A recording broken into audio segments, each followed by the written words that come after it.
औज़ुबिल्लाहिमिनश्शैतानिर्रजीम बिस्मिल्लाहिर्रहमानिर्रहीम। प्यारे भाई और बहनों, सैयद अख्तर अली शाह आपकी खिदमत में हाज़िर है। सलाम कबूल करें। जनाब, क्या हाल चाल है? अल्लाह ताला आपके वालिदैन को सेहत तंदुरुस्ती वाली ज़िंदगी अता करे। जिनके वालिदैन फौत हो चुके हैं, अल्लाह ताला उनको जन्नतुल फ़िरदौस में आला मुकाम अता करे। और आपके बीवी बच्चों को, बहन भाइयों को, आपको लंबी सेहत तंदुरुस्ती वाली ज़िंदगी अता करे। हमारी तो यही दुआ है। तो मेरे चैनल को सब्सक्राइब और लाइक लाजमी किया करें। आपका बहुत बहुत शुक्रिया होगा, क्योंकि आपका एक लाइक जो है ना, किसी की ज़िंदगी बना देगा। तो लाइक ज़रूर किया करें। तो सब्सक्राइब लाजमी करें मेरे चैनल को। तो आपके सब्सक्राइब करने से मेरा हौसला बढ़ेगा और मैं आपके लिए अच्छी अच्छी मालूमात की वीडियो लेकर आता रहूँगा। तो जनाब, आज हम जिन नेक हस्ती की बात करेंगे उनका नाम है सदरुद्दीन आरफ। ये सदरुद्दीन आरफ जो है ना, ये बहाउद्दीन ज़करिया मुल्तानी के बेटे हैं, बड़े बेटे हैं, जो सबसे बड़े हैं। ये इनकी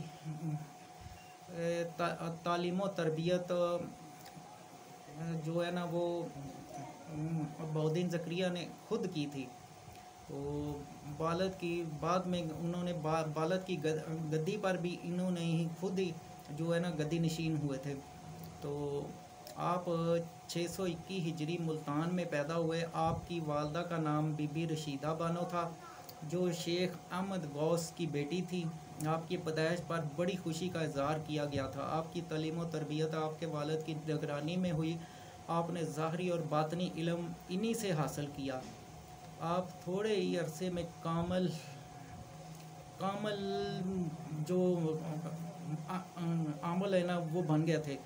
तो कामल आमल जो बन गए थे, वो ऐसा होता है ना कि आपके वालिद आपके सर पर थे, तो क्योंकि उनकी सरपरस्ती में आपने जो इल्म, जो ज़ाहरी इल्म और बातनी इल्म जो सीखा ना, तो उनकी जो कह लें कि उनकी मदद के बगैर कुछ भी नहीं हुआ।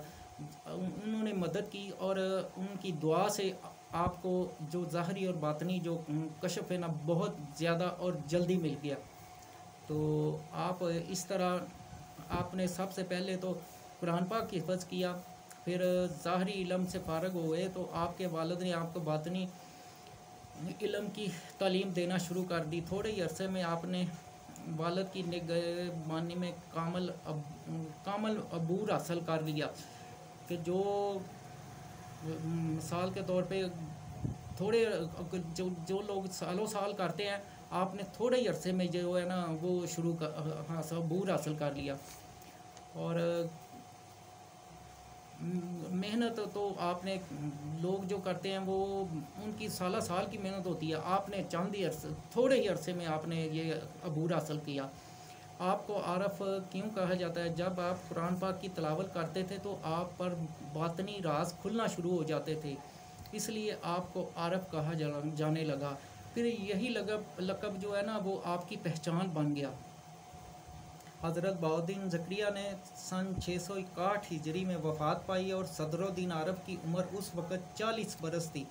आपको बहुत सदमा हुआ और आपकी कुछ अरसा तो आप कुछ मसलन देर गुमसुम ही बैठे रहे। तो आपने तो अल्लाह ताला ने फिर तौफ़ीक़ बारी ताला से अपने आप को सदमे से बाहर निकाला और सदमे को बर्दाश्त किया और अपने वालिद की जो है ना जनाजा खुद पढ़ाई। वालिद की वफ़ात के बाद ख़ानदान के बड़े बुज़ुर्गों ने आपको दस्तार बनाई, क्योंकि बड़े बेटे ये थे, तो इनकी दस्तार बंदी की गई और जो पूरे घर का निज़ाम है वो इनके सर पर आ गया। फिर इसी तरह आपने मखलूक़ खुदा की खिदमत करने में मसरूफ़ हो गए। उज़्बेकिस्तान ये था थोड़ा सा जो तारफ़ था उनका।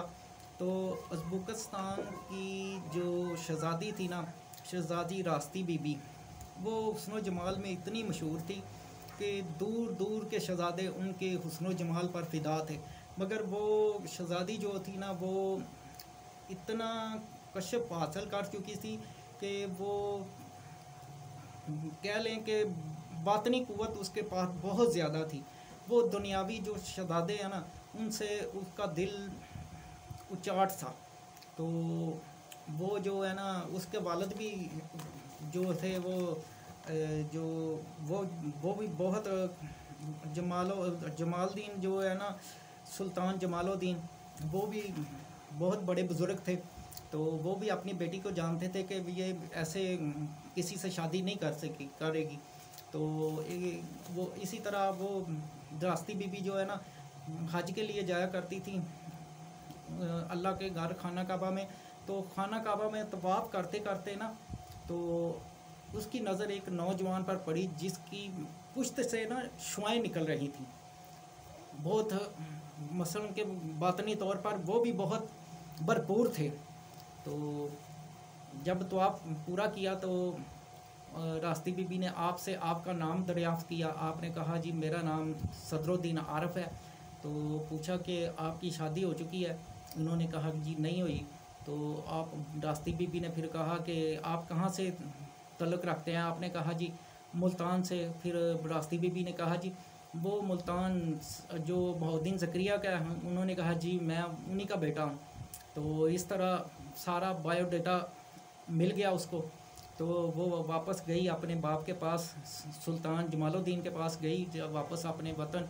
तो उसने अपने बाबा से जाके बताया कि इस तरह ऐसे ऐसे मुल्तान में जो बहाउद्दीन ज़करिया हैं उनके बेटे से मैं अब शादी करना चाहती हूँ। तो सुल्तान जमालुद्दीन ने रिश्ता भेजा। तो जो रिश्ता जो ये बहाउद्दीन ज़करिया के पास, तो उन्होंने अपने बेटे सदरुद्दीन से पूछा। तो इन्होंने हाँ का इजहार कर दिया कि ठीक है जी मुझे कबूल है। तो इस तरह आपका रिश्ता तय हो गया। तो इसी रिश्ते में जो एक और वली ने जो आना था, जो आपकी शादी होगी। तो शादी के बाद जो है शाह रुकने आलम जो है वो आपके बेटे जो वो पैदा हुए, उनका ज़िक्र मैं पहले कर चुका हूँ। तो शाह रुकने आलम जो है ना, वो सदरुद्दीन के बेटे हैं।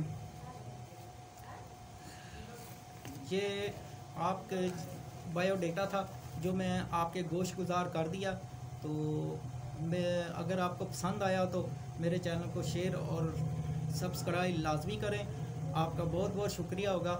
तो इसी के साथ सैयद अख्तर अली शाह को इजाज़त दें। फिर नई वीडियो के साथ हाँ चंद बातें आपसे करना ज़रूरी समझता हूँ कि क्योंकि मेरा चैनल जो है ना, वो मैं ये औलिया इकराम के जो वीडियो उनकी मालूमात जो है होती है ना, वो लेके आता हूँ। तो मेरे चैनल को मुझे पता है कि लोग पसंद नहीं करते, क्योंकि जो तारीख़ है ना वो कोई कोई समझता है। तो वो जो आजकल जो ठीक ठा ठू ठी इसका दौर है। तो तारीख़ को भी समझना चाहिए। जो तारीख़ को समझता है ना, वो तारीख़ को लेके साथ चलता है, तो उसको पता चलता रहता है कि पीछे क्या हुआ था, तो कैसे ज़िंदगी गुजरी है। तो ये औलिया इकराम जो है जिन्होंने अल्लाह के दीन के लिए अपनी जान वक़्फ़ कर दी, अपना हर चीज़ वक़्फ़ कर दी, तो इस्लाम इन्होंने फैलाया है। तो प्लीज़ मेरे चैनल को जो है ना सब्सक्राइब और शेयर ज़रूर किया करें। आपका बहुत बहुत शुक्रिया होगा।